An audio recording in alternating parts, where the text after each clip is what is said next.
Anyway, just to get started, welcome to a conversation with Reading and District Angling Association with our special guest, Del Shackleford.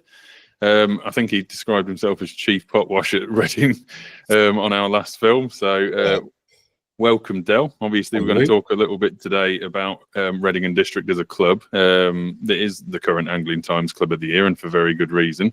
So hopefully Del can tell us a little bit about the history of Reading and what they're up to at the moment. I know that the Hatchery project is something people are really interested to hear about, and hopefully a little bit about how Clubmates helped on that journey.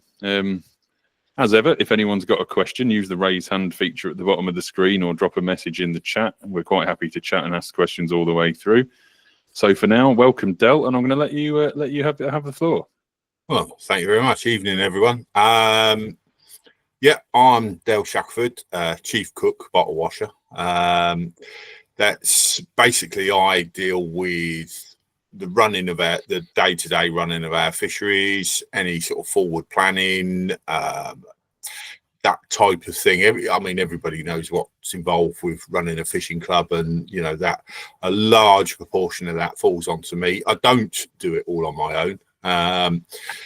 9 times out of 10, it's my face that you'll see everywhere. However, you know, we have got a committee. We're an old traditional angling organisation. We've been around since 1877, and we've always had an executive committee, etc., etc., etc. But however, sort of with the pressures of work and things like that, and I think probably everyone's seen it with their own sort of clubs and what have you, the average age of committee members is quite high.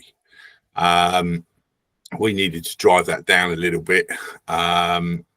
So we decided to take more of a business approach to running an angling club, as opposed to, and it's a word I use, a phrase I use all the time, you know, a few old boys sat in the corner of a smoky pub, which it always used to be.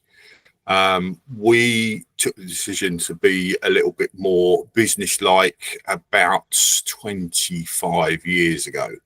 I'm employed by the club.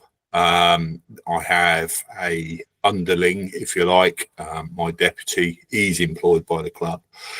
And the rest of the stuff, we rely on volunteers. So we've got a volunteer chairman, volunteer general secretary, volunteer accountant / treasurer, and then everything else sort of falls on me. So I tend to do the sort of day-to-day stuff.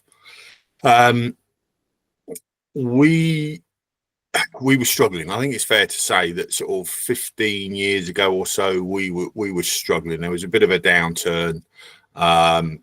Reading and District traditionally, like a lot of clubs,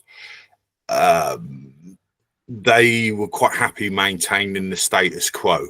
And as long as the match guys or the guys on the committee at the time had their bit of fishing, there wasn't a lot of sort of forward thinking. It was, you know, oh, we can't do anything about this. Do you think, Del, just to kind of, sorry to interrupt you, but do you think this is a conversation we have all the time? And I think 15 years ago, and we are talking 2010 to 2012 kind of era, there was an overall decline in club fishing. Do you think there are any specific reasons other than a general decline in angling?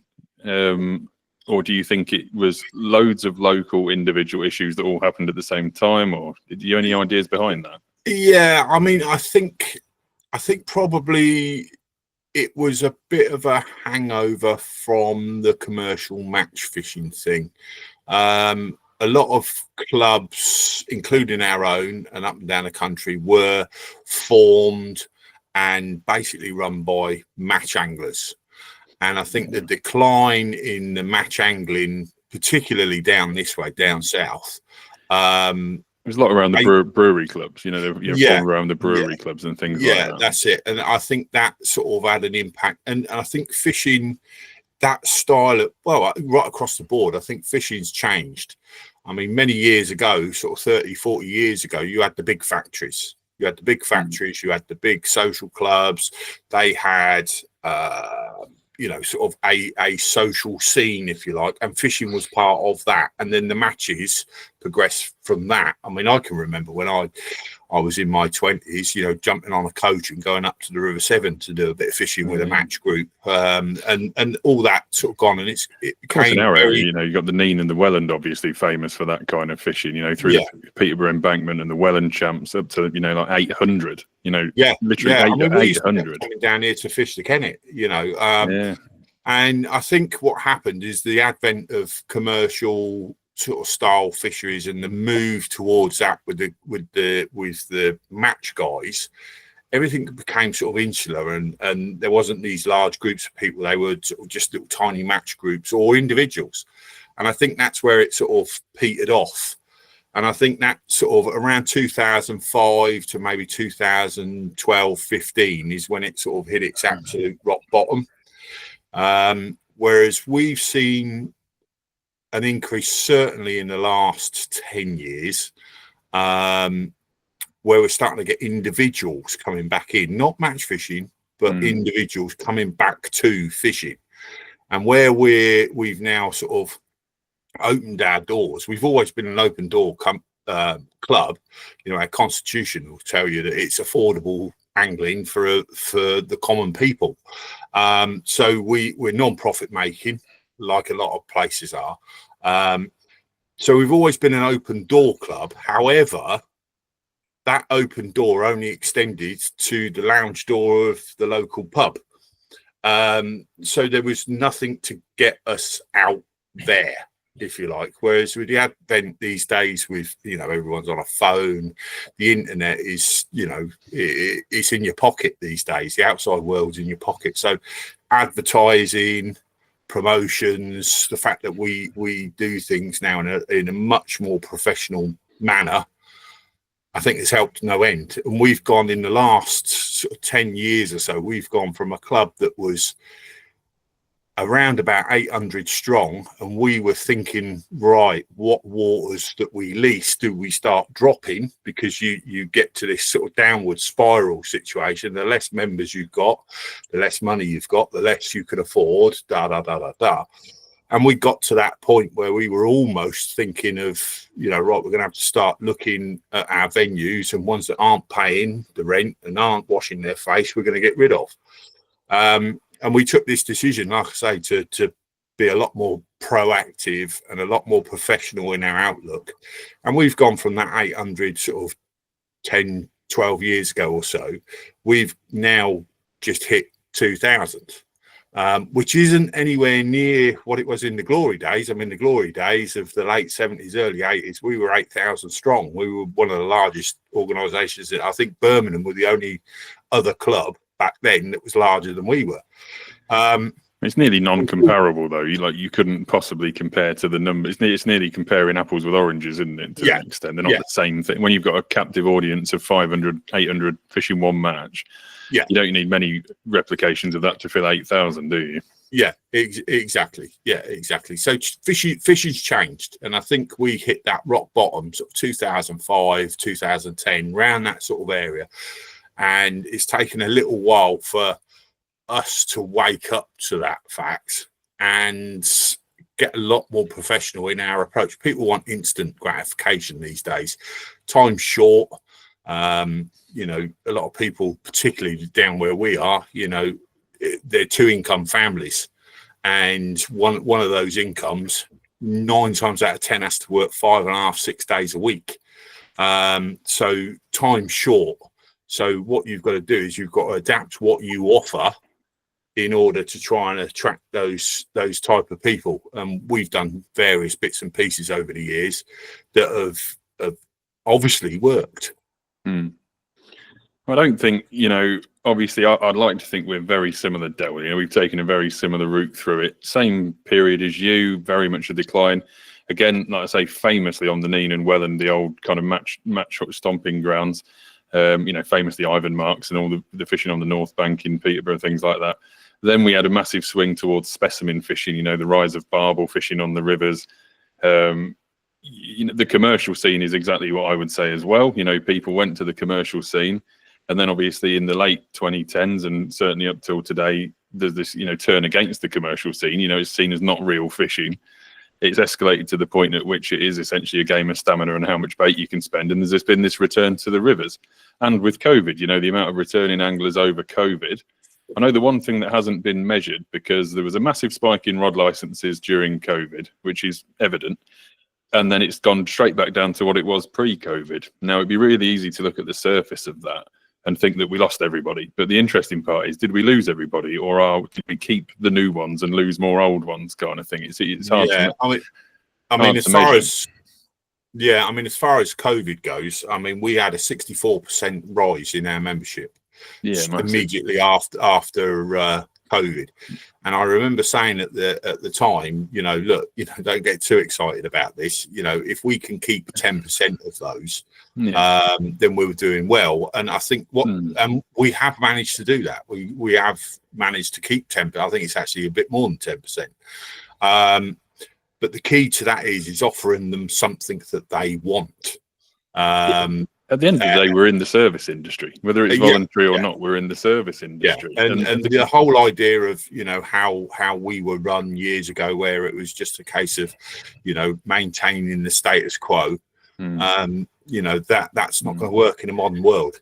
There is a little bit of my old man used to say, "I'm all right, Jack." You know, as long as you're all right. And a lot of committee members that were only interested in their own fishing. And were interested in their matches, and, you know, all the rest of it. And it has opened itself up to more broadly people that want to drive the future of the sport. As I've said, I think we're nearly aligned in the way we've moved our clubs forward between us. And no coincidence, I'd like to think that we are this year's and last year's Angling Times Club of the Year. It does need to be with something in it. Yeah, there's got to be something in it, other than the money, obviously. But you know, I think the drive to professionalism is key. You know, the drivers, most of the people on this call know exactly what we're talking about. But the drive for non-profit profit, you've got to drive growth. You know, you've got to drive revenue, if not profit, because you need to reinvest in your venues. As you said, when you were thinking about kind of dropping venues, the worst thing you can ever do if you're losing money is stop spending. You know, because if you freeze your spending, you know, and you're working against the prevailing trend of less anglers. You know, so if the national numbers of anglers are going down and you stop spending, what you're going to do is let yourself deteriorate, because you're going to lose 5% a year, 10% a year. That rainy day pocket money only lasts 10 years. You know, if you lose or gain 10%. Some recent figures I've looked at, and I've not really finished digging into them too deep yet, is that angling clubs actually churn about 25% of their members every year. Although the number doesn't actually go down, you're gaining roughly 25% new ones every year. So you've got this level or slightly increasing membership as you've had, Del. Yeah. But they're not all the same members plus 10. It's more like a churn of losing 25% and gaining 26. So as soon as you stop spending, as soon as you shrink your estate, you literally put, you know, you've essentially put the noose around your neck to an extent, because the less value you're offering and you're not spending on any kind of investment. Obviously, part of that in recent years has been Clubmate, and I'm not going to make this all about Clubmate, but obviously we spoke recently and discussed how that's kind of helped move things forward. So to cover a little bit how, you know, obviously part of that decision to move forward and make things easier was the use of an online platform which became Clubmate. So how did that come about? You know, what was the thought process behind it, and kind of how did it go for you? Well, I mean, exactly. I mean, for years, I mean, we let's take permits, for instance, just permits in isolation. Our permit costs to have our permits printed, and this was back before the days of the internet and everything else, was nearly £10,000 a year. So for the last 20 years, we've been trying to cut that down, and we've tried all sorts. Because we used to produce a book like a lot of clubs do. And when sort of everyone started moving on to online platforms and websites and things like that, we put all of our rules onto that, and we started with cards initially, and then we changed to that didn't go down particularly well, so we changed to a slimmed down version of the books that we actually printed ourselves. But it just was extremely onerous. And again, sort of the modern world we live in these days, it's all these, it's computers. And we looked at Clubmate probably 4 years before we actually decided to sort of jump, if you like, because it is a massive commitment. And while anybody, and I'm not trying to be ageist or anything like that, but while anybody under 30 years old doesn't blink an eyelid about anything online, when you've got a committee where the average age is probably 68 plus, and you start talking about moving our whole online system or our whole permit system, the way we've done it for 100 and God knows how many years, onto this internet that they don't really understand and don't really know their way around, it takes a bit of persuading to get people to do that. And it took us quite a long time to actually convince everybody that this was the way to go. And without question, we wouldn't be in the position we're in now, where our general secretary, in effect, is redundant because it's all done in the background on Clubmate, and it just makes life so much. It makes life easy on the bailiff in front. I mean, we've all, I'm sure we've all been round to some of our fisheries and things like that, and you see a guy there, fairly sort of new, you don't recognise him. You ask him if he's got a permit, he pulls something out that's been dragged through the hedge, washed about 4 times, and stained with blue denim, and he tries to convince you that that's his permit. There's none of that. It's instant. We had a lot of kickback, and it took us probably 3 years to actually get it nailed with some of our older members, because they were quite skeptical. And even today, I mean, I had one today, somebody said, "Oh, I haven't got a permit book." And my sort of standard line to them is, look, as long as you take your face fishing with you, that's all you need, because our bailiff will look you up, and if your face I'm in trouble picture then. that he's got in front of him, you've got a permit. It's as easy as that. And once you explain that to people, they get it. They start getting it. So that's sort of on the permit side of thing. It slimmed all of that down, and also the admin side of stuff, silly things. And this was something that I'd like to think I'm fairly computer literate for an amateur that doesn't I'm a hands-on person. I'm not an office person, but I'm fairly good with the computers and things like that. I didn't realise that platforms such as Yahoo and things like that, they limit how many emails you can send out in any 24-hour period.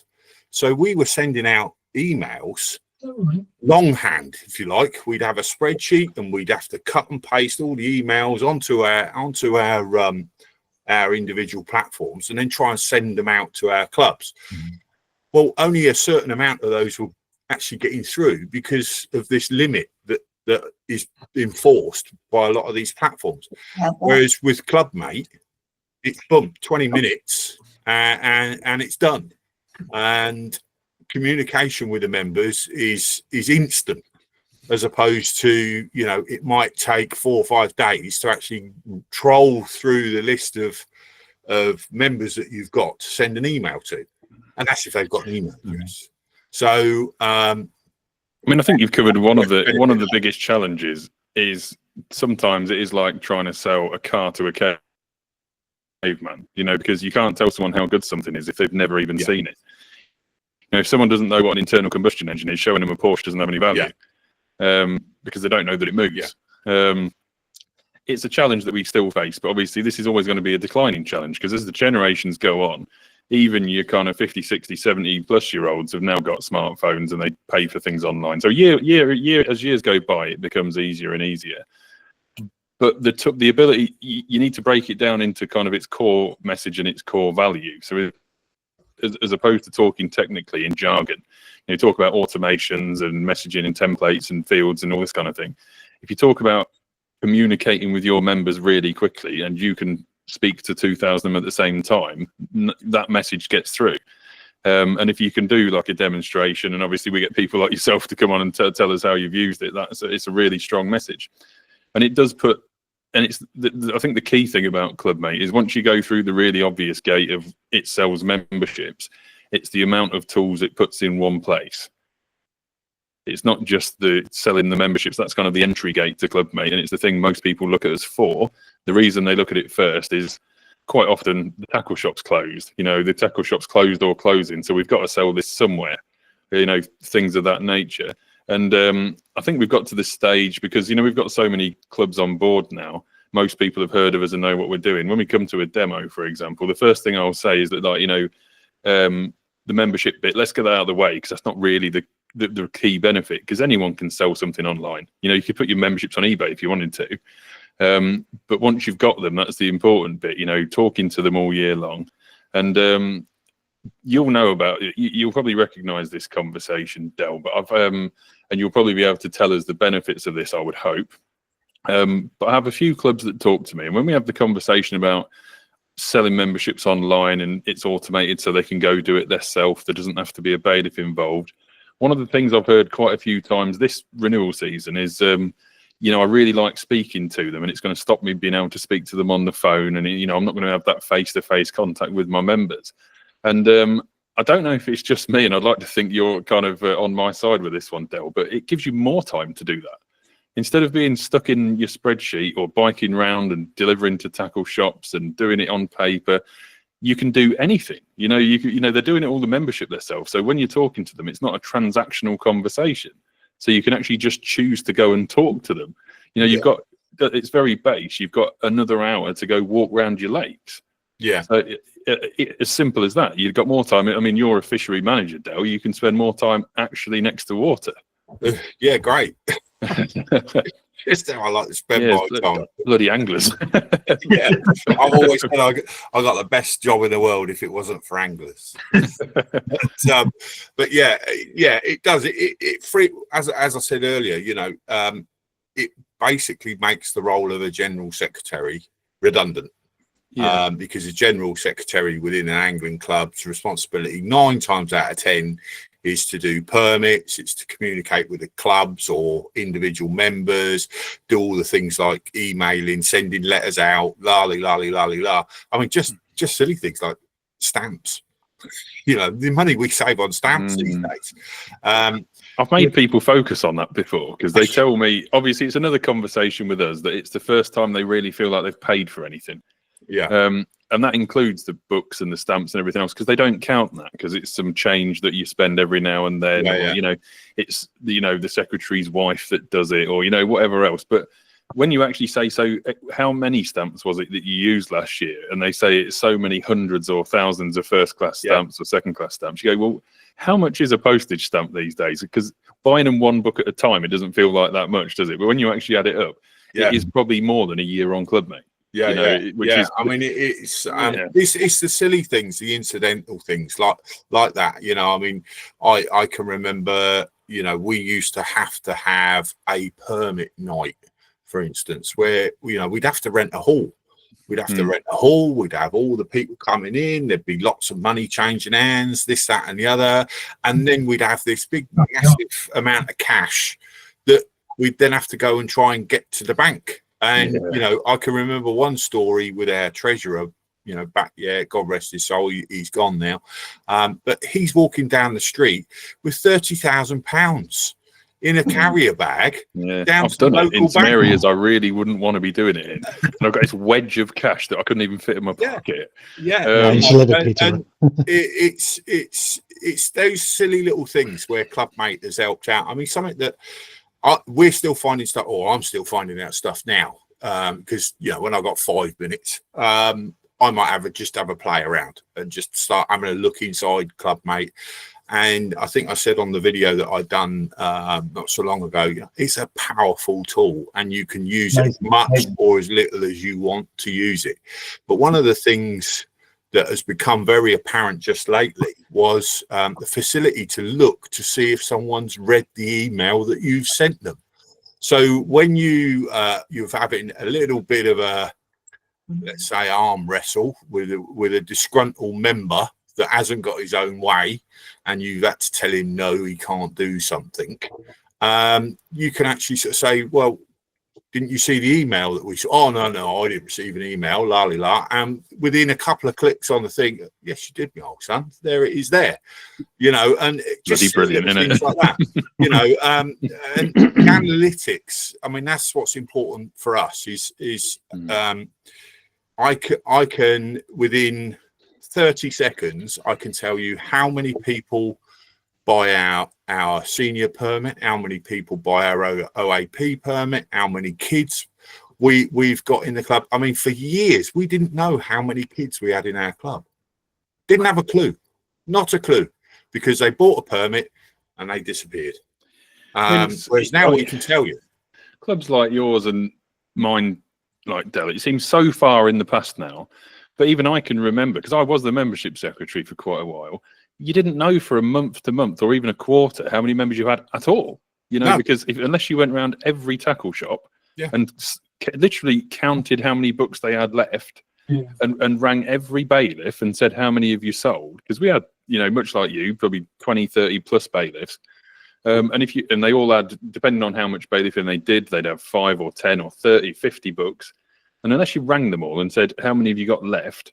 And then you went around every tackle shop and said, how many have you got left? You didn't even know how many members you had from a month to a quarter on end. No. And I mean, now, I'll just share across that. You sat right here. Here's a pie chart that tells you how many members you've got on each individual membership plan. Yeah. It's hard to think even so recently ago as 10 years, less than 10 years, you know, pre-COVID, where this all seemed, you know, it was normal at the time that you didn't even know how many members you'd got. Yeah. And God knows how many, and you talking about carrying around thousands, but you were one of 20, 30 people that had cash, perhaps not as much, but, you know, all the bailiffs, all of the shops, all of the, you know, so your money was floating around in chunks across about 40 people. Yeah. I mean, I'd hate to think how much money we've lost over the years through mismanagement of funds going into tackle shops and things like this. I mean, we used to sell day tickets via tackle shops, and they were given a slip, and we'd give them 30, and invariably there would be some form of arm wrestling because they couldn't find the odds, that and the other, or they had too much on some occasions, and we were actually taking money back because they'd given us too much. Remembering I worked in a tackle shop for several years, it was an absolute not, because the club book was about the least important thing in your day. Yeah. Because you're trying to sell tackle to the end of the day, you know, someone goes, "Oh, I want a book for Reading," and you go, "Oh, bloody hell," you know, like, and through no malice whatsoever. And I'm sure there have been the odd tackle shop out there trying to rob a penny, but you know, through no malice whatsoever. And tackle shop owners usually aren't the greatest; they're usually quite messy, bless them. But it'd be a bucket. You'd have a camo bucket, Del, don't you think? You know, there's always a camo bucket under the till with, you know, a load of club books rammed in it and some cash. Yeah, and it was about the most inaccurate thing you've ever seen in your whole life. And you just take the word for it. We've got a cafe on one of our fisheries that my wife runs, and it's open 4 or 5 days a week. And we actually sell. It's come full circle because we actually sell some permits in there for some of the smaller local clubs. And come the end of the year, it's always a hunt. You know, it's always where we put. There's a quality tin Quality Street tin under the counter, and you know the British Legion ones go in there, and the Hartney Whitney ones goes in the Roses tin, and they always end up mixed. And you know, there's always a time when you have to go to the petty cash and make the balance. You know, make. If only there was someone you could refer them to make their life easier. So. Well, unfortunately, these are some of these clubs, you know, that I referred to earlier on that sit in the corner of smoky pubs. Yeah, no, absolutely, I get it. You know, you can convert some of the people, but you can't do it all. I mean, I could honestly. Yeah, it's so common, isn't it? Like, it's unbelievably common. But you know, I think we're making a big difference. You know, clubs like Dell's. I don't by we, I mean the open we of clubs that are moving things forward. I mean Clubmate, but it really inspires me to see clubs doing loads of good things and moving forward and making life easier. And it's all about getting fishing easier. You know, helping people to get fishing easier, which is why we're all actually here. And as Del said, moving away from the people that were only interested in their own fishing. I like to think that most of the people we're talking to these days, their goal is to get everyone else fishing. You know, obviously we're doing loads for participation at the moment, and there's a lot more to come, by the way. There's some really exciting stuff coming for us in junior participation, but that extends to every single angler. You know, we're here to actually make the most frictionless route to getting people fishing, because that's what we're here for. Now, I could listen to Del all night long, to be honest, because Reading, fantastic club. It's a fantastic club, it really is, and I love to hear about it. But obviously, I know people are eager to hear about the Hatchery project, so we're going to move on. And if you want to give us a little bit of background on the Hatchery project and where that came from and what's been going on. Before I do sort of forget, and this is banging the drum of Clubmate, and they don't pay me, by the way. Can't afford you. There's a facility within Clubmate that you can actually put donations in when you buy your permits, and that has really tied in well with our hatchery program. Our hatchery program, for those that don't know, we basically have been built. We're a club built on the back of the River Kennet, and the River Kennet has been in serious decline for the last 30 years for a whole host of, and we still be here this time tomorrow night if I was to describe, you know, every problem that's wrong with the Kennet. There are a lot of problems with the Kennet. It's a death by 1,000 cuts, and it's been in decline for many years. We have done all sorts over the years. We've done habitat improvements. We've done all sorts of other bits, and we've banged drums on, you know, we've banged tables in the Environment Agency, all sorts of stuff. And while we've seen some improvement, it's just not quick enough. It's as simple as that. It's not quick enough. So we put together a program. We looked at it for 3 or 4, maybe even 5 years. We come up with a plan to create what we believe is the only not-for-profit based river specific hatchery program in the country. I know up in Scotland they've got many salmon ones, and north of England they got a few salmon ones and what have you, but this is a course based one. Now we've taken advice from all over the country, even salmon anglers up in Scotland, on building hatcheries and processes and everything else. And probably the biggest bit of advice we had was from Calverton itself, which is the EA's fish farm.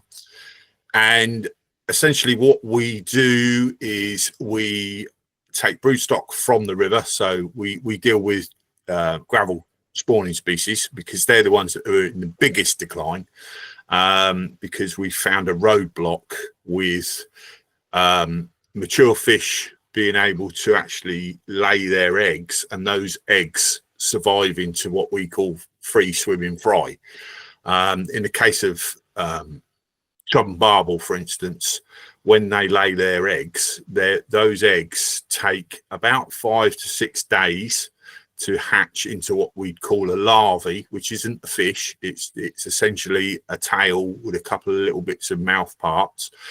And then the further 9 days after that, you've got free swimming fry. Now these fish live, these eggs and the larvae actually live in the gravel. They don't just get up and swim. They don't lay the eggs hatching away they go. They actually sit in the gravel. And we found this roadblock through many reasons: pollution. And when I say pollution, I don't mean sewerage pollution. I mean runoff, that sort of stuff, silting up of gravels, concretion of gravels.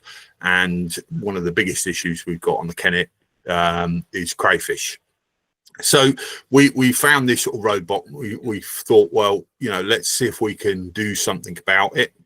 We started about 8 years ago now, sending grayling up to Calverton. We used to go up to the sort of top of the River Kennet, if you like, up towards the headwaters, and we caught grayling from up there. They went up to Calverton. Calverton stripped those grayling and then brought them back down, and we tried to reintroduce them into the lower river, which is where we are now. Nobody had caught any grayling in the lower river for about 40 years.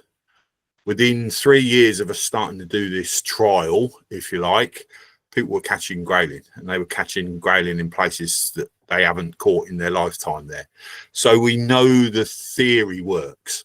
So we thought, right, well, how can we expand? Can we expand on that to other gravel spawning species like your dace, your chub, your barbel? So we decided that we would really take this on. And we built ourselves a hatchery, and we got a bit of funding from here, there, and everywhere. And we've got an all singing, all dancing hatchery now. We take fish from the river, bring them into the hatchery, we induce them, we give them a jab of hormone, which essentially softens their eggs so that we can then strip them. We strip the females, we strip the males, and we put them into a bucket. And we do put them into a bucket. We don't want to be breeding farmed fish for the river, because in my opinion, ethically, that's wrong and it's not sustainable. So we basically mix them all up. So we try and stay as close as we can to nature. So once the eggs are fertilized, we then stick them into trays and various other bits and pieces. We hatch them. We then keep them alive, or try to keep them alive, for about 6 to 8 weeks. Once they're free swimming fry and they're eating and they can basically look after themselves to a point, we then go and put them back into the river. So they're literally between 3/4 of an inch and an inch long when we put them back into the river. If you talk to anglers will say, and we've had all of this sort of stuff, you can't catch them. Yeah, exactly. They're just going to get eaten. They're just going. Yeah. This is a numbers game.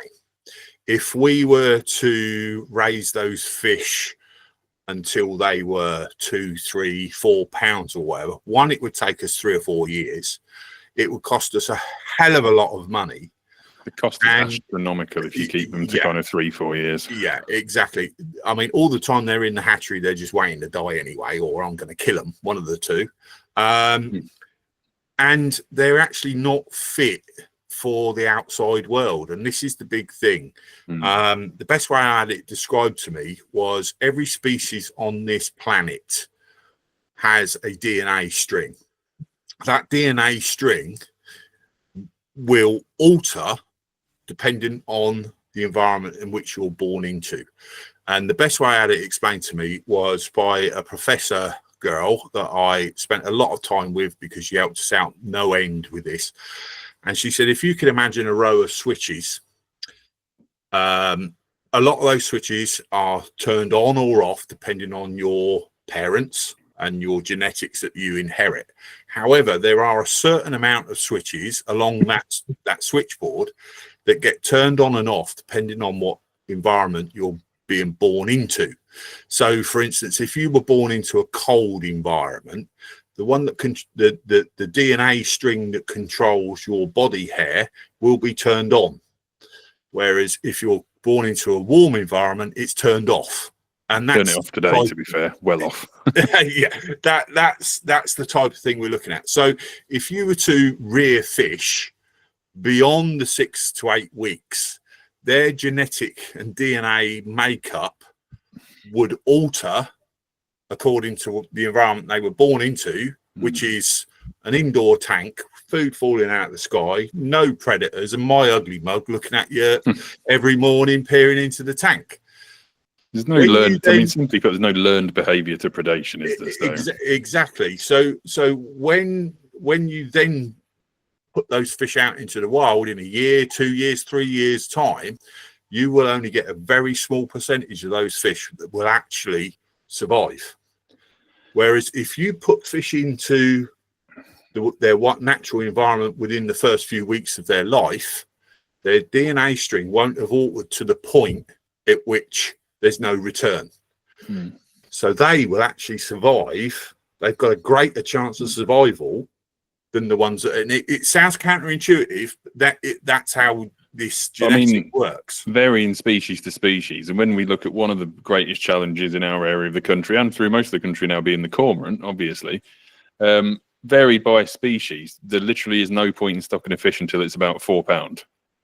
£3 maybe, if you maybe get to £3-4. So even if you were trying to, even without the learned behavior, if you wanted to make it semi-cormorant proof, you would have to breed them for 3-4 years. Yeah. And be up to £3, £4 plus. And the cost is prohibitive. You couldn't afford it, Del. Yeah. If you look at the price of fish, if you were to go to a standard fish farm and try and buy bream, for example.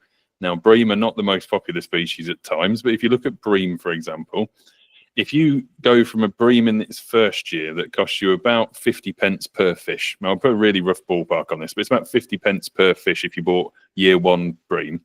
If you get to year 3 to 4, they're about £15 a pound. So you're talking astronomical amounts of money per fish. So you're talking, it's not like it's not double and double and double. You're talking astronomically, exponentially more expensive. So you literally couldn't afford, because there are 2-3 years in the middle. It's a waste of time doing it. So you might as well release them as fry without, and let them have that learned behaviour. Andrew and Bob, should we let people come in for a couple of questions? So Andrew, you're first. So go ahead.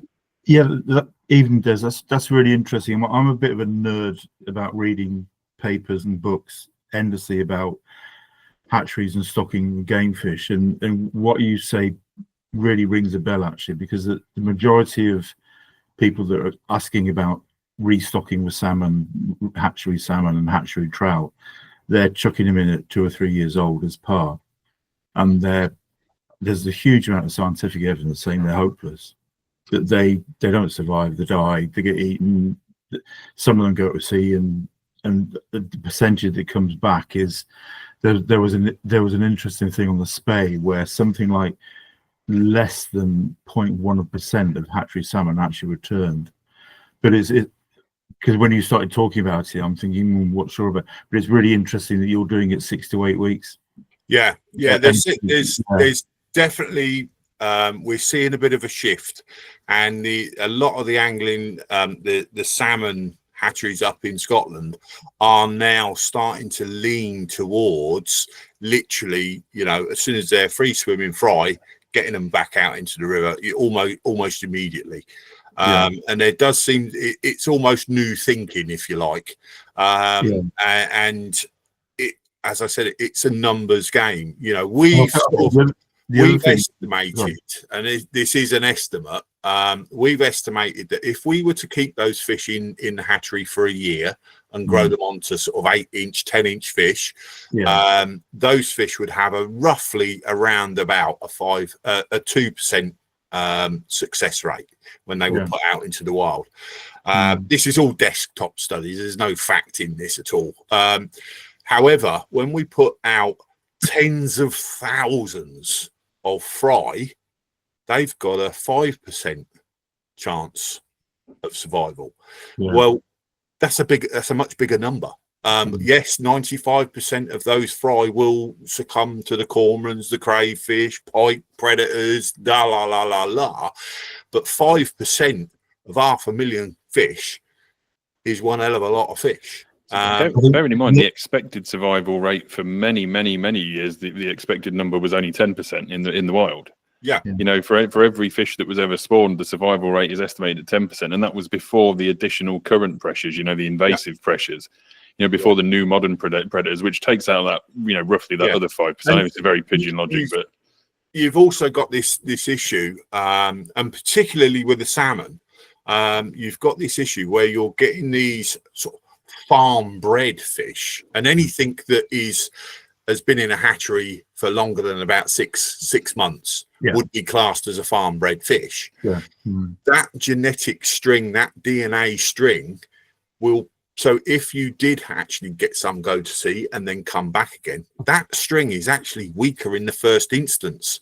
So what you would do in generations over the course of maybe 10-15 generations of that one fish that you bred in the farm, you're weakening that genetic gene pool. You're breeding in inherent weakness to a species at that point. Exactly. So by doing it the way we're doing it, and like I say, a lot of these salmon fisheries are now starting to sort of go towards this, you don't have that inherent weakness in the first instance. I think the other thing is as well is taking two rivers that might be wrong, but people have taken salmon out of the Tay because the Tay has big salmon, and they've introduced them into the border-esque. I'm not saying that's happened, but for example, two completely different sorts of fish. And you would probably find, I'm sure, that like a grayling from the Kennet is probably a different grayling from the grayling in the test. Yes, it is. Very, very different. And I think that's a mistake over the years, that the way we've gone down is, the Tay has big salmon, we'll have some of them, or the Tyne has big salmon, we'll have some of them. where they're not suited to that individual. Bearing in mind, in the strictest terms, the transfer of disease, that could be incredibly risky. Exactly. I mean, I know a river stretch that lost, and I know a lake next to a river that lost nearly its entire population because someone thought, I'll tell you what, I'm going to take a tench out of this river. And they put one tench in the lake and it destroyed a carp business. Because within a year, every carp had died. And this was a really, really exclusive syndicate at one point. It was very expensive. And this was 90s, maybe the late 80s, 90s, when and the biggest fish in there was £46. And in the 90s, that was monstrous. You know, that was an absolute monstrous fish. And there was a very exclusive, really high-end syndicate on it. And one of them thought, oh, you know, spring, it's a bit fun to have the odd tench in it. So they took one tench out and moved it next door. And the river was about 50 yards away. And because of the transfer of disease, and as you probably all know on this call, a lot of diseases can lay dormant in species and have no effect on the local population. But if you move a species from one river to another, it will wipe out every fish of the same species in that stretch. So incredibly dangerous as well. Bob, you were going to ask a question, I think. Do you want to go ahead? No, it was really, I think it was kind of covered in what was just discussed, really. It is a numbers game, and you're essentially getting more fish to the stage where they've probably got a better chance of survival than they were when they were eggs in the wild. Yeah. So if you want to break it down into really kind of dumb maths, you get more fish survive for less investment because it costs you less to chuck them out in the first 6 to 8 weeks, and you get more fish at the end of it. It's a no-brainer, really, other than the fact people have got this blinkered view that they just want to catch catchable fish. You know, they want to grow fish that they might catch next year, tomorrow. You know, Adele, you mentioned it earlier, but you'll have had the same conversations. Not only are they all going to get eaten anyway, why do you bother? But why don't you just buy big ones? I want to catch them tomorrow. And what it actually generally boils down to is I'm only actually interested in my fish that I can catch for myself, never mind the future. Yeah, I mean, I've been pleasantly surprised. I'll be perfectly honest. Yes, we do get a bit of negativity, and you've got to have broad shoulders, and you've got to be very confident in your approach to be able to weather those sorts of storms. However, I have been, and again, this all comes down to communication. If you can communicate what it is that you're doing,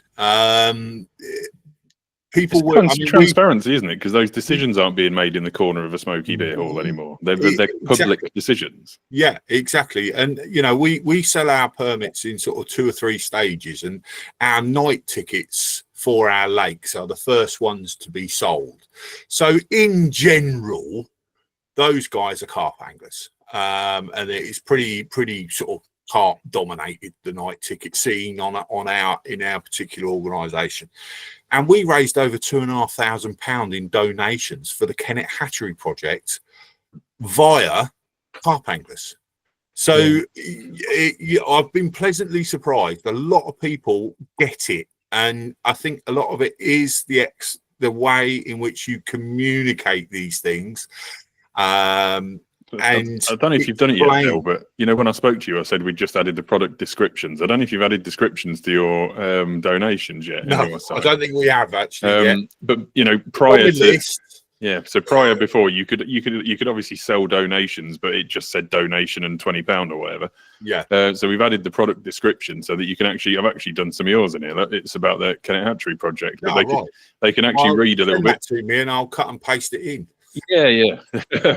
You can now add product descriptions, and I'll show you the tackle ones as well, but you can do a full-on kind of e-commerce, but especially for donations, it's a great way to explain, because although a lot of people do use this site for donations, some people can be a bit funny about, well, it didn't donation for what? Like, it's just asking me for a tenner. But now you can give them a bit of background.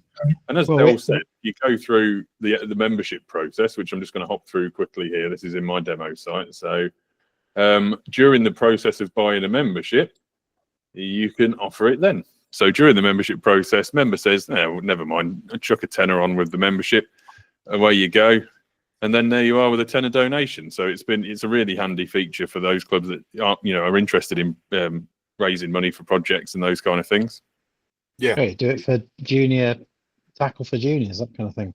Which is exactly what we do in the School of Fish site that we use. We take donations for the kids in our School of Fish coaching site, which is great. We get loads of donations, and I think at Peterborough this year, we're into thousands for the donations since June. You know, we've had we're into the thousands for how much we've taken from members in donations so far. That's all going to be reinvested in the same calendar year. So if you don't use donations in your Clubmate site, firstly, I'd say why not, but do it, because, you know, it doesn't matter if one member donates a tenner to a good cause. So there's no reason to not have it. Yeah, it's a tenner more in the bag. It buys a kid a whip. You know, it buys pints of maggots to go fishing, and in the case of Dell, you know, it buys a few more fry to go in the river. So it's been an overwhelming success, Dell. And to be honest, I think everyone in this call would probably say it's inspirational. For an angling club, it's mind-blowingly forward-thinking. You know, when we're talking about that, you know, between this end and that end of clubs, from, you know, the ones that, you know, are still in the dark ages, so to speak, to where you're at, it's mind-blowing. And I think it should be inspirational to clubs that say we can all do this, because at the end of the day, Reading's an angling club like every other angling club. It's come from the same roots, it's done the same things, got the same passion. We're all fishing. Essentially, we've made all our money through fishing water. You know, there's no big secret behind what Reading's done or got. So, you know, I think everyone should, aspire to doing something similar. If we could have a Kennet Hatchery project on every river in the UK, it would be mind-blowing. Because you raised Calverton, obviously. Calverton, I visited Calverton again a couple of months ago. Calverton is a remarkable facility, you know, run by the Environment Agency, distribute fish throughout the country every year. But it is a needle in a haystack, drop in the ocean. It's like dropping a drop in an ocean of oceans. Calverton Fish Farm rears about 400,000 fish a year. Now, and this is rough, again, really rough maths, but our waters at Peterborough lost more than 400,000 fish last year to predation. We lost 100,000 fish to one pollution incident in one little creek. 100,000, it's 5 tons of roach we lost in one pollution incident in the backwater. Hundreds of thousands of fish to cormorants, you know, all the challenges we all face. Now, I could use Calverton solely for my club. So Calverton, great project though it is not going to sustain the sport of angling. But if we could have a Kennet Hatchery project, or a Calverton for every region, you know, a Calverton for every club, driven by people like Reading, we would solve 50% of the problems. You know, we'd solve 50% of the challenges, and it's not that many hop, skips, and jumps till you've actually solved the problem. Although a lot of anglers do find it challenging and they want to catch big fish today, you're only 10 years away from fish you can catch. You know, you're only 10 years away from specimens of a sort, and you know, rearing the fish of the future. And in 10 years, those kids you're coaching today, you know, those 9-10-year-olds are 20-year-olds, and they're fully paid adult members, just as your fish have matured into catchable barbel, you know, until they've matured into catchable grayling and bream and all the rest of it. So it is a fantastic project. I'd like to think we can signpost it a little bit in when we publish this, Alex. I think we can put a link to this in to the Kennet Hatchery project in the comments, and it's something I think we should aspire to spread around the country. Have you had many requests, Del? I mean, I bet you get loads of requests to talk about it, and kind of how do you do it? And yeah, I've done quite a few sort of evenings, late evenings, where I've been asked to go up and speak on it. I could almost do my spiel in my sleep, because you do tend to repeat yourself over and over again. But I mean, without question, everywhere I go, the same things are said. And it's by and large very, very positive. Yes, you always get the odd bits and pieces, and you know, it's saying about fish that are catchable. One of the things we do within the hatchery is, when it comes to release time after the 6-8 weeks or so, we only put out about 80%, 70 to 80% of what we've got in the hatchery.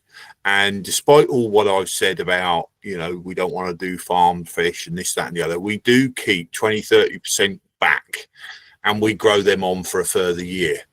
And it is the only reason we do that is because when we're doing our publicity drives for stocking fish into the river, which is what brings in our income, Reading and District have paid for, via donations from our own bank account essentially, and a few bits and pieces of funding that we managed to grab, Reading District actually paid for the building of the hatchery, but the actual running costs of the hatchery is solely on voluntary donations.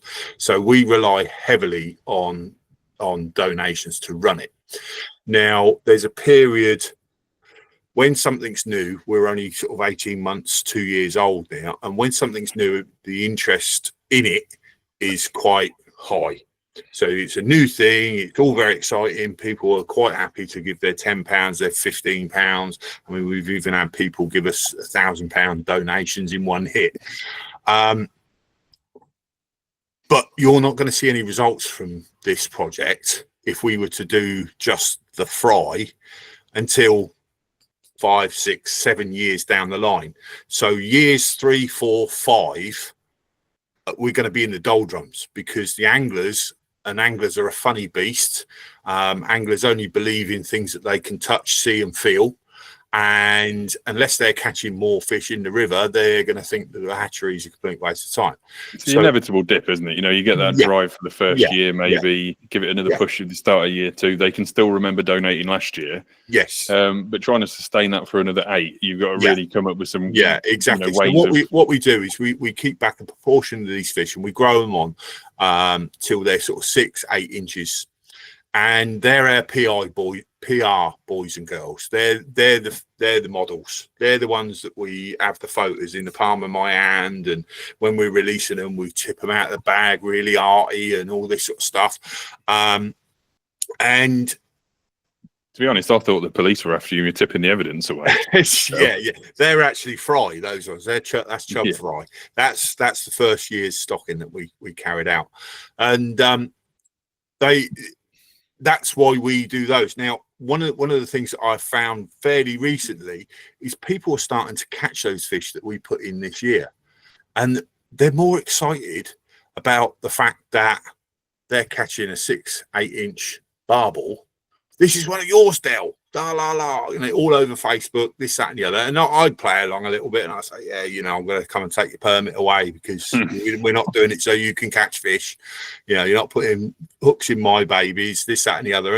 And it creates that sort of camaraderie, if you like. And I think that's really important to be able to show anglers this you're actually getting something tangible, as opposed to just these tiny fish that no one's going to see for 4, 5, 6, 7 years.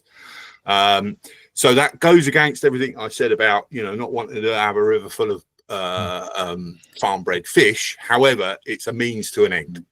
We have got a river full of reality, though, unfortunately, you know, and the reality is that it's hard to inspire anyone when you can't deliver for 10 years. Yeah. Now, you know, if we told you Clubmate didn't benefit for 10 years, it'd be a struggle. You know, we wouldn't be selling very much. But you know, you do have to have those few flagships and the poster boys and you know whatever else.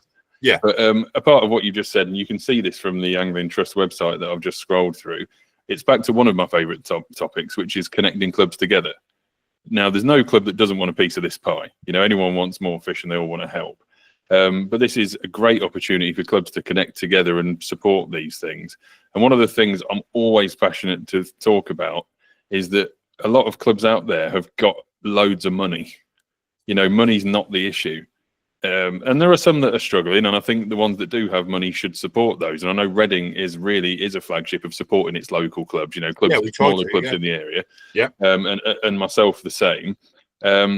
But there are a lot of clubs with an awful lot of money. And when you think it's non-profit, essentially there should in theory be zero. You know, it should be ins and outs every year. There are so many clubs in that category that are sat on hundreds of thousands, if not approaching millions in some cases, of pounds of money. And when we talk about the rod license income and having one Calverton fish farm, the rod license income for the whole year for the whole country is about 20 million. Now, 20 million divided by every single water in this country and every project that goes on. I mean, I looked at a little step weir the other day, and by step weir, I mean, I could step across it in a stride. You know, I could step across this and it was about 2 foot tall, and the repair job was estimated at about 100 grand. So if you try and divide 20 million around the whole country, the maths is never going to add up. But if you actually counted the amount that sits in angling club bank accounts, it would be far more than the entire rod license income of the UK. So if we could double the available money to invest in the future of the sport through not just things like the Kennet Hatchery project, but connected participation schemes, so that we're all doing the same thing for participation in the sport, for habitat improvement projects, because again, it's the kind of drivers, the clubs of the year and similar, that need to drive that message to say that habitat is important. Because just like with the hatchery project, people don't see the importance of junior fishing because it doesn't help their fishing today, and they can't see the the benefit of planting a bush next to the river because it doesn't help their fishing today. But willow is a perfect example. Willow whip's great for the bank, really provide great cover and great structure. But seeing that one little twig isn't very inspirational. But in 5-10 years' time, that's the more cover, more habitat. It's saving fish from cormorants. So connected angling is the great big message here. Whether it is a hatchery project or habitat improvement projects, participation projects, enforcement standards. And I know Reading very good on angling enforcement and the standards behind angling enforcement. And as we spoke about earlier, professionalising so that bailiffs are acting professionally and everything's above board, especially in the modern era of risk, risk and health and safety and safeguarding. Reading really are a leading light on all of those. Has anyone got any more questions about the hatchery project before we move on? I'm conscious that we've gone over an hour, but I'm happy to carry on talking. Any more hatchery questions? So moving forward, just on that. Sorry, Rob. If anyone does want to know a little bit more about the hatchery, please feel free to contact me. And if your club has got a hall or something, or a room or something like that, and you want a proper, because I've got lots of presentations on it and this, that, and the other, I'm more than happy to come up and have an evening or an afternoon or whatever and talk you through the whole lot. I mean, I'm going to book one, Dale, to be honest. I think we'll have a chat and I'll book you in, to be honest. Yeah. But moving forwards, the hatchery project, fantastic in its own right. What are the plans now for Reading then? Because you're very successful. It doesn't look like you're ever going to go backwards. And I know for a fact you're working more and more with local clubs on shared access waters and things like that. How is it going right now? And what are the plans for the future? And what does it involve? Yeah, I mean, well, right now we're cooking on gas. Essentially, we've just surpassed our last year's permit total, so we're going onwards and upwards, and we always get a bit of an influx come the winter time, late autumn, early winter. So I think we'll all, we'll surpass last year's sort of membership total, quite easily, I think. What are we going to be doing in the future? Well, I think basically we're going to consolidate what we've got. We've had a big push for growth in the last 10 years, and I think there's certainly a bit of danger of sort of running before you can walk type of thing. So we're going to sort of maybe take a year or two off, and we're going to consolidate what we do. We've, like with everything, nothing's perfect, and we need to get it a little bit closer to that sort of perfection before we can sort of start taking on any more projects. I mean, one of the things Rob sort of alluded to just now, we help a lot of our local smaller clubs that maybe only got one water. They've got sort of 30-40 members, and lease prices are going through the roof. They've got no money. So we have started doing in recent years a lot of deals where, and we're not looking to poach their waters. We've been accused of it. We actually got called, it was quite comical on one of the little clubs' Facebook pages, the Reading District Empire. As if we were some, it just, nothing could be further from the truth. We just want to try and help them survive, and I think that's going to be where the bigger clubs are going to need to be looking, and I think are duty bound almost to step in, not to take over these clubs, but to go in and one, for instance, that we've done a deal with this year. they were struggling to find their money for their lease. It's only about a mile and a half a river. It's a pretty nothingy sort of. It's a nice little venue, but it's very intimate. They had about 40 members. They were struggling. The landowner had put it up. They were going to have to give it up. So we said, well, I'll tell you what we'll do. We'll buy 8 permits off you. So we bought 8 permits off them that we give out to them. And this is where the Clubmate thing comes in, ties in again. It's easy for us to do. We've just got a thing up there where we set up 8 permits. It's on the calendar. People book it out as an exchange. Done. It's as easy as that. So it offers a little bit more to our members, and it also keeps the little clubs alive. They make all the rules. They tell us what their rules are going to be. They tell us when they're having a match and they don't want any of our guys. That goes on the calendar. People can't book the permit out for that day and this, that, and the other. And I think that's where we're going to end up going in the next few years. We're going to consolidate what we've got. And I think we're just going to be looking out for more opportunities for our members and hopefully helping some of the smaller clubs out as well. We want to get to the stage where if you are an angler in Berkshire, the only permit you need to buy is Reading Districts, because that will open the doors up to the smaller clubs in and around you as well, and as well as our own portfolio of waters. And I think that's what our sort of mission for the next sort of 3 or 4 years is going to be. I mean, I could list some of the most successful clubs on Clubmate, and like in terms of metrics of success, I would say happy members, growing every year, taking loads of money, massively bigger than they were when we first walked into them, and most of them are doing exchange permits. You know, by coincidence, you might say, but most of the most successful clubs on Clubmate are doing exchange permits with smaller local clubs, and it's a big hub club, as you might call it. Not an empire, but a hub, shall we say? It's a much more friendly term. But yeah, so that much like Del said, and it can be however many permits, but 8 places at the club next door that can't afford to either pay its lease. I think previously, you've paid for habitat projects or contributed to habitat projects for the club. Yeah, Del. I mean, I've personally, you know, we long before the hatchery was thought about, I mean, and this is something I'll talk about if anybody wants me to come and do a talk. The hatchery isn't in isolation. We've been working on habitat improvements within the Kennet for 15, 20 years. And the Kennet, like a lot of rivers, you can't just look at your bit. You've got to look at the river holistically. Well, you know, we've got other clubs on the river a bit further upstream because we're the right at the very bottom of it, and they can't afford to do. They haven't got the know-how, they haven't got the machinery, they haven't got the bits and pieces that can allow them to get the habitat improvement done. They solely rely on the Environment AC.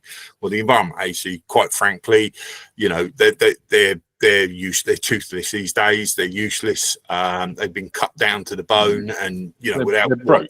And all the work is subcontracted, so it's a contractor that doesn't really fulfil their commitment. Yeah. You know, if they tell them to go down the river and do some habitat works, they mow every tree to the stump. Yeah, you know, exactly. Those kind of things. Yeah, exactly. So you know, we're the biggest player on the Kennet. So we've always taken the sort of moral stance, if you like, that if someone needs us, we will help them out. And you know, we've done I've dug, you know, Orsus backwaters on venues that, you know, none of our members will ever step on.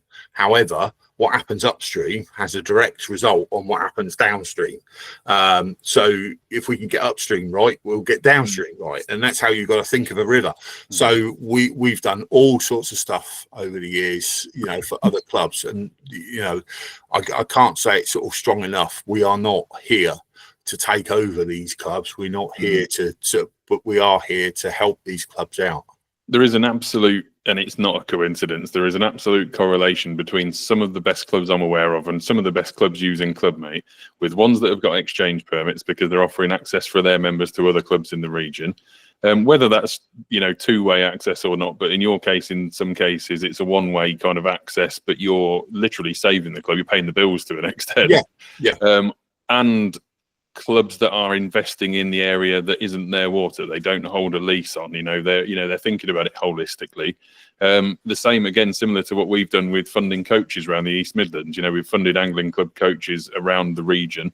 I think we've funded 30 lead event coaches in the last 18 months. And single digits of that actually belong to my club, actually coach for my club. Because the more anglers we generate regionally and nationally, the more, the more coaches we've got, the more anglers we develop, and the more the sport of angling will succeed in the long term. And yes, can be tough messaging, trying to convince our members that we're paying for their coaches is tough to people that don't think very deeply, the ones that only see the surface, why aren't you buying me some big fish? But when you are kind of dedicated to the future and you're very sure about what that future should look like, and people can align, we can connect now digitally and agree on these things in these kind of platforms, webinars.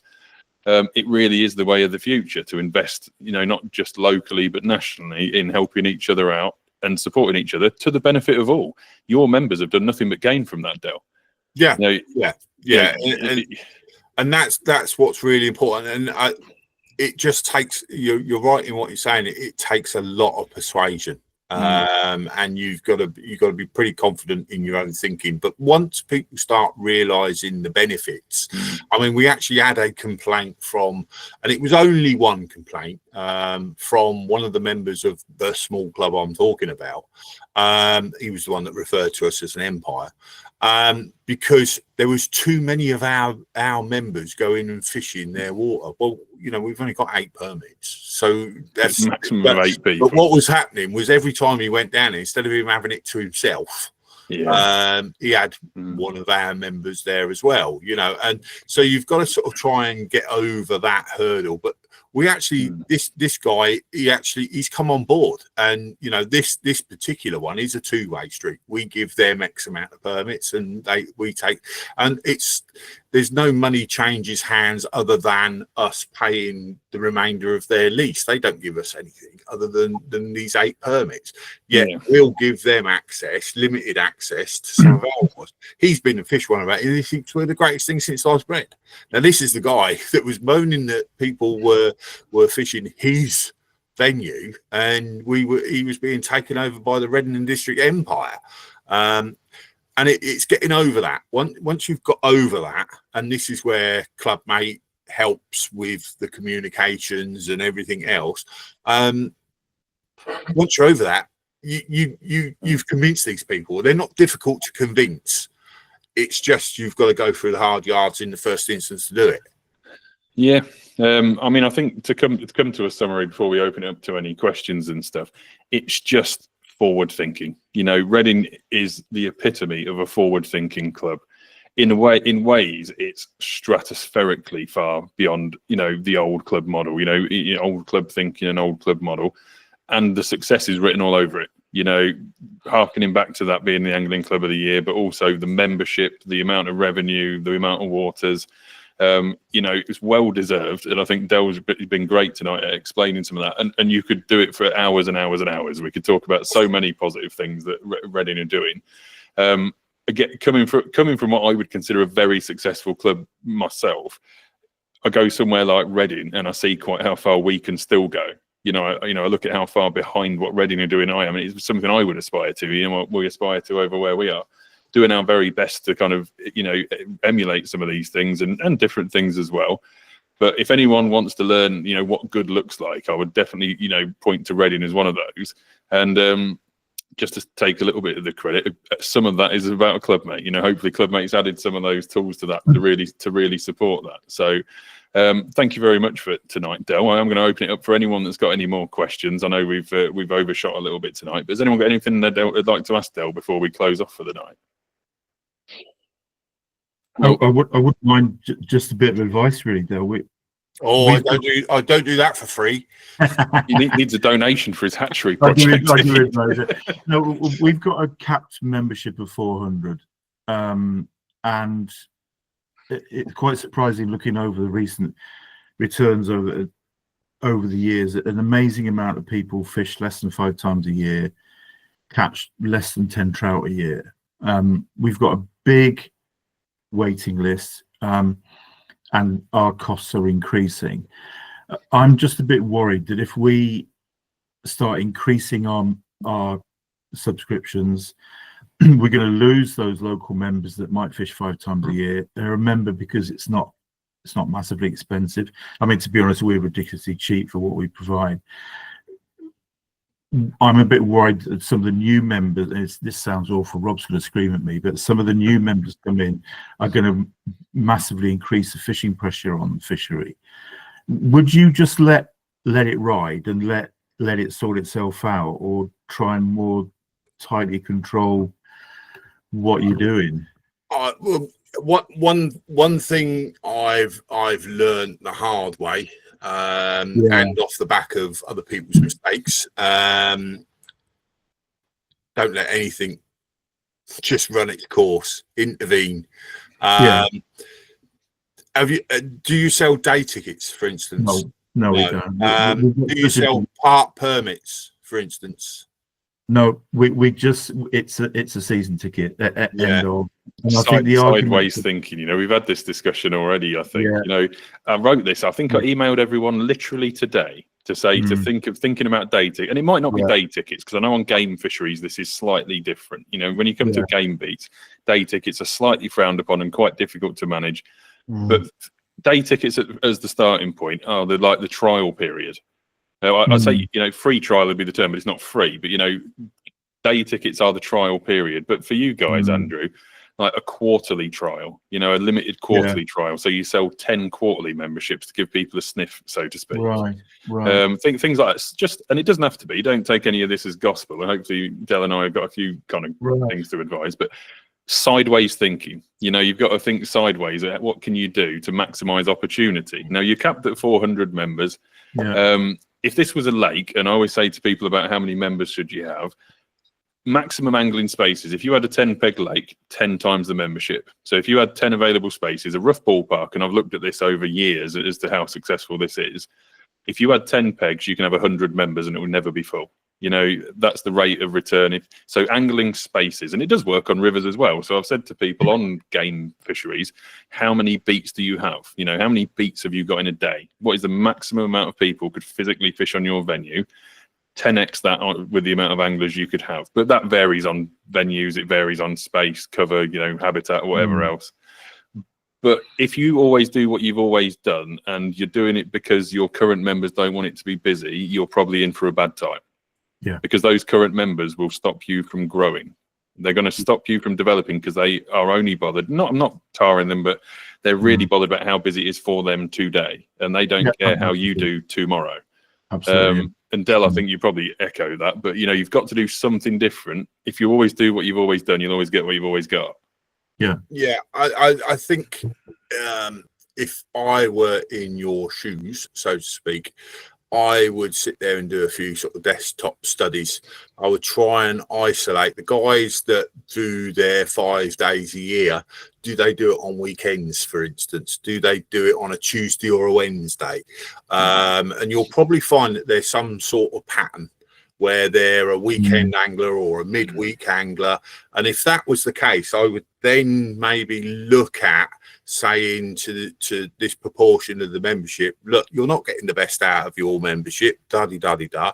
How about I reduce your cost? So we create a midweek permit or a weekend permit. He's banging on one here, off-peak membership. You know, I've done this for quite a few fisheries. It's off-peak membership, so it's like a Monday to Thursdays only membership, things like that. Because you will inevitably be busy Friday, Saturday, Sunday. So you offer a Monday to Thursday, and this works across carp lakes, game fisheries, whatever else. Bookings on day ticket carp fisheries, for example, dead as a dodo Monday to Wednesday.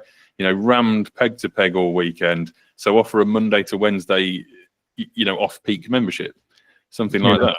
And then I'd also once I've sort of isolated that as to whether it's a weekend or a midweek or whatever, I would then look at raising your cap for your full-on permit, access all areas anytime you want. Raise the cap for that. So if you were to take off, say, 200 anglers that would only fish on the weekend, and those 200 anglers out of your 400 you sold them a weekend only permit, I would then offer access all areas to another 200. So you've just increased you've increased your cap from 400 to 600, but they're all fishing at different times. So if you didn't want to directly go on. Is the cap self-imposed, or is that a landowner? No, it's self-imposed in the rules. It is pressure, so it's related to angling pressure. I've only been secretary for not quite a year yet, and I inherited that. I mean, the slight problem we have is because it's a completely wild fishery. It's very difficult in places. What I don't want to do is, if there's too much angling pressure, I don't want those guys that fish 5 times a year to walk away because I only went 5 times and I caught nothing. So if it was me, and because as we've spoken about tonight, actually investing, and investing can mean losing money. If it was me, so you didn't want to annoy them 5 this year, I would introduce like an off-peak ticket or a part ticket without increasing the cap 1 bit for a year. What I'll do is for 1 year, I'd say, due to demand and because people are only fishing at certain times of the year, we want to save you money. Here's your off-peak membership, and keep your 400 cap and see how many of them pay you less. So you will lose money because some of them will buy a cheaper membership next year to get an off-peak. But then that will tell you quite how many you can increase the cap by in year 2, because most of the anglers coming in will want the full time, the weekend ticket. So if you could take the financial hit for 1 year, your 400 audience will tell you when they're fishing, because a certain amount of them will say, well, I'll tell you what, I just want the Monday to Thursday. So if 100 say drop to the Monday to Thursday, the all access pass, for so to speak, can go up to 500. Because those 100 are more. It also tells you a percentage. If 100 of your 400 drop, there's 25%. So that means that when you increase it by 100, 75% of the new ones coming in are also likely to be weekend only. So increase your membership by another 25%. So in line with the amount will fish the weekend. So all access passes, you add another 75 instead of 100. So then you're on 400 to 475. 25 more will go on to the Monday to Thursday, and you'll get more, but you'll have no more angling pressure because all the ones that were fishing on Monday to Thursday that you never knew about and the weekend can't still be busier than the original 400. Yeah, I mean, we've got 43 odd miles of 7 different rivers in the one catchment, and I guess I'd say half of that's not fished, or very, very, very, very lightly fished. Is it good fish? Is it good fishing on the unfished stretches? It's good. It's difficult, but it's good. But I mentioned at the last committee meeting, but we ran out of time, about changing the tickets where there's a cheaper ticket for the half of that's barely fished. So two more things I'll kind of advise on here. One of them is really obvious. It's marketing. Yeah. So if you've got unused stretches, go catch fish on them and market them. Get nice pictures. Now we've invested heavily in media kit, good cameras, drones, microphones, and they return on their investment in the first year. So go market the bad stretches. And the second one was that kind of geographical ticket. So, and a slightly different route to this. We haven't quite done this yet, but it's in our kind of pipeline in the next year or so. Is breaking our waters up into a geographical plug and play type affair. Because we're in several different counties. You can buy a Cambridgeshire part or a Lincolnshire part or just Ferry Meadows, because we control Ferry Meadows, obviously. Number 1 bream venue in England, so it's worth its own ticket. Because there are anglers that only fish us for Ferry Meadows, that match competition bream fishing type audience. So Lincolnshire, Cambridgeshire, Ferry Meadows, or an all-in-one ticket. So if you really don't ever stray out of Lincolnshire, you don't need to pay the full value of the whole ticket. And that will divide our audience again. So I know how many people we can kind of accommodate on each kind of venue. So then you've broken it up. So depending on what you could possibly do, that's an option as well. So either divide by time or divide by location, because that's going to tell you where the space is, either in time or in location. And if you can sell very cheap tickets for the underfished part, and then you've already got a waiting list for the popular bits. A stepping stone. We've got a couple of syndicate stretches on our club. So we've got a massive amount of general water and then 2 syndicate parts of the river. Now, if you go on to Syndicate B, shall we call it, it gives you priority access to the Syndicate A, top of the waiting list, very transparently. Because, and the messaging behind that is you are more valuable to the club. You're more committed to our club because you're not paying the general, you're paying an additional ticket, and that gives you a step up to syndicate, the A+ syndicate stretch. Yeah. And we're only talking in the realms of like 50 quid. It's not, end of the world money. It's nearly giveaway money. Yeah. But because you are more committed to the club, you get priority to better water. But that Syndicate B tells us exactly the waiting list for Syndicate A.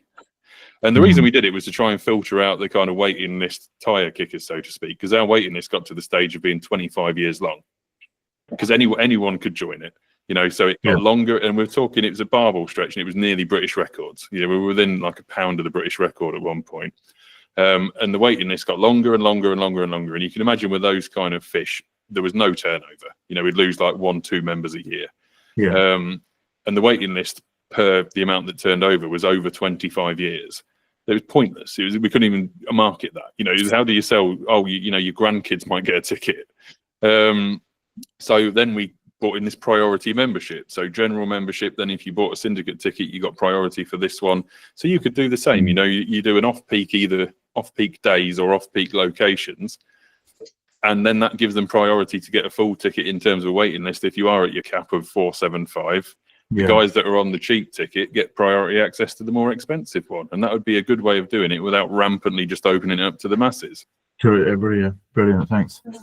I mean, one thing just quickly, in addition to that, Andrew, was draw yourself up, because I know what committees are like. And I'm sure your committee is no different. Prove it. Most. Whenever I try and draw something up to my committee, and I'm quite proud of the fact that I have never once in 25 years had something refused by our committee. It doesn't count if you take a gun with you, though. Is I have a 5-year plan. So, whatever sort of route you decide you want to do, cost it, get it to the point. And even as Rob says, you might take a hit in that first year, show that you can then recover that in subsequent years. And that way, then, one, what you're doing. 2, you're sort of bearing your soul and you're putting yourself sort of forwards and saying that, I'm going to stick to this plan and I believe in this plan. And people tend to believe, if you believe it, they believe it. And I've always found that, having a plan and looking to the future and showing figures in that plan helps no end when it comes to going to a meeting and trying to convince them. This is another challenge, Del. You'll be very aware of this as well. Angling clubs think in 1-year cycles because everyone gets to vote you out at the end of the year. Yeah. Because we've got this kind of small way of thinking, because we all go to an AGM once a year and our job's at risk, so to speak. As normal angling clubs, unincorporated societies, no one's ever thought of writing a 5-year plan. Our last time we did an AGM and things such as that, we made a 3-year plan and made our leadership team take office for 3 years so that we could plan out. It was, I said, I can't plan the future of this club in 1-year cycles. No. Because I can't achieve anything in 1 year. So we need to have 3-year officers, 3-year terms and 3-year plans. Not quite as long as your 5, but similar kind of thought process behind it. That is exactly correct. If you were going to take a hit for 1 year, Andrew, you're getting voted off next year, I promise. Because, if your plan only went into 1 year and your plan was to lose money, you're not going to do very well. But you need the 2 years beyond that to kind of keep going on that plan. I take, for example, let's kind of be really open and honest about my club. And most people have heard about this. We've got a river full of seals. We've spent 3 years now with a river full of seals eating all of our fish. Now, we are very close to a solution with that, which I'm not going to broadcast very loudly because I don't want anyone coming anywhere near it. But I'm not talking illegally, by the way. I'm very, very legal solution to this, but I don't want the people we don't need having eyes on it and causing problems. But we made the decision this year to half the price of our membership.